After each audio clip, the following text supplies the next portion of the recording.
화려하면서도 은은한 고려 불화, 그 중에서도 아래로 내리깐 눈, 흘러내리는 베일, 우아한 손짓과 빼어난 자태로 우리의 눈길을 사로잡는 것이 있습니다. 바로 수월관음도입니다.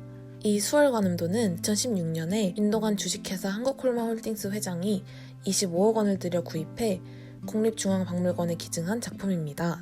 이번에도 국립중앙박물관의 수월관음도를 품게 되었다는 좋은 소식이 들려왔는데요. 고 이건희 컬렉션의 기증을 통해서입니다. 수월관음도의 주인공은 관음보살로 자비의 보살을 담당하고 있습니다. 나무 아미탑을 관세음보살이라고 이야기하듯 관음보살은 아미타 부처 곁을 지키며 중생들을 구원하는 보살이기도 합니다. 관음보살인지 알려면 곳곳을 살펴봐야 하는데요. 보관의 화불, 버드나무와 정병 등이 그것입니다. 보살이 쓰고 있는 관 안에 부처님이 보인다 또는 정화를 의미하는 버드나무와 정병을 들고 있다 하면 관음보살인 것이죠. 그렇다면 관음보살 중에서도 왜 수월이 붙은 관음보살일까요? 관음보살은 사람들을 구하기 위해 발벗고 나서는 보살입니다. 그런데 사람들이 겪는 고난의 모습이 다 다르다 보니 그때마다 상황에 맞게 모습을 바꿔서 나타나게 되었죠. 이것을 응신이라고 합니다. 그 종류만 해도 무려 33가지나 되는데 그 중에 수월관음도 있는 것입니다. 수월이란 이름에는 다양한 해석이 있습니다. 달은 하나이지만 여러 곳에 나타날 수 있죠. 예를 들자면 강이든 연못이든 아니면 잔이든 갖가지 물에 비춰서 말이죠. 그래서 물에 비친 달처럼 보살이 나타난다고 해서 수월이라는 이름이 붙었다는 의견이 그 중 하나입니다.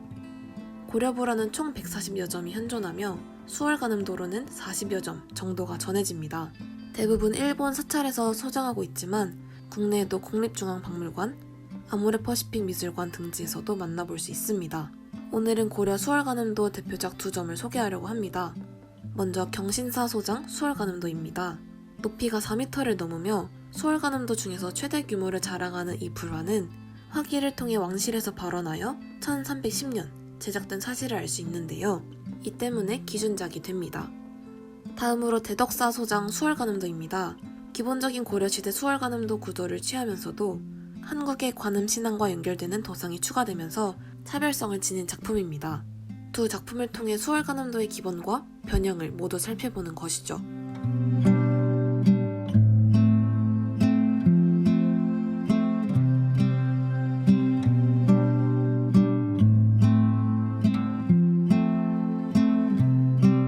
수월관음도라는 그림은 당나라 장원원이 쓴 역대 명화기의 기록에 따라 중국에서 당나라 화가 주방이 창시했다고 알려져 있습니다. 전해지는 작품으로는 동양 막고글에서 발견된 10세기경 당 5대 작품이 가장 이르며 남송, 원대까지 두루 제작되어 고려의 수월관음도와 도상 및 양식면으로 비교되곤 합니다. 한국에서는 낙산사 설화와 연결되어 해석되기도 하는데요. 강원도 양양에 있는 낙산사는 지금도 관음보살을 모시는 유명한 사찰입니다. 이상대사가 관음보살을 뵙고 보타락가산에서 음을 따와 낙산으로 이름 붙였습니다. 앞서 이야기했듯 현존하는 고려불화 중 40여 점이 수월관음도로 그 비중이 높은 편입니다. 이렇게 수월관음도가 많이 제작된 배경은 당시 사상적인 측면을 통해 짐작해 볼 수 있습니다. 일찍이 중생을 구제하는 관음신앙이 성행하였지만 특히 고려 말에 이르면 복을 기원하는 성향이 강해지면서 수월관음도도 다양한 기원과 추모 행사에 쓰였던 것으로 생각됩니다. 고려불화는 화려하고 귀족적인 면모를 보이므로 대개 왕실 차원에서 만들어진 것으로 여겨지는데 기록이 확실한 경신사 수월관음도의 경우 제작 당시의 상황을 조금 더 구체적으로 추측해 볼 수 있습니다. 경신사의 수월관음도는 충선완의 후궁인 속비 김씨가 발원한 것으로 궁중 화사에 의해 제작되었습니다.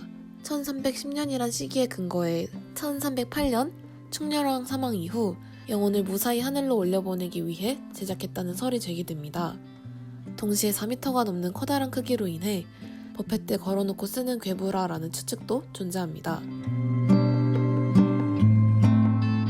고려의 수월관음도는 수월관음과 동자의 두 사람이 중심구도를 만듭니다.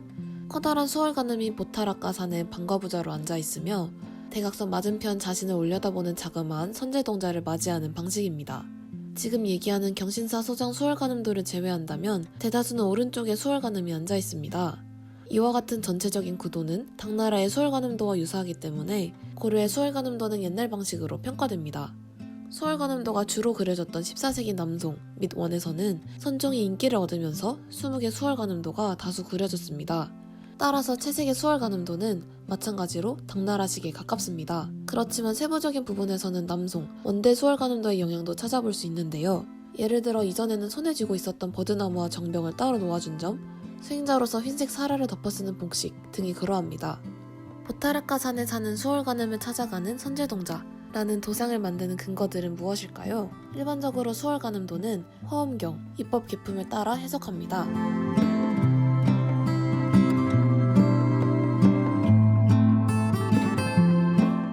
그러나 이름이 수월가늠이 아니라 관자재보살이기에 조금 더 살펴봐야 합니다.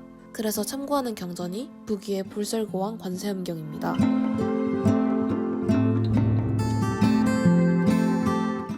즉 수월가늠이란 이름이 경전에 쓰여있지는 않지만 관자재보살 혹은 관음보살의 형상이 섞여 수월가늠의 도상이 탄생했다고 볼 수 있는 것이죠. 게다가 그 과정에서 흰색 옷이 대표적인 백이관음, 버드나무가 특징적인 양료관음 등도 녹아들었습니다. 여기에 더해 한국의 수월가늠도는 삼국유사의 낙산사 창건설화와 함께 이야기됩니다.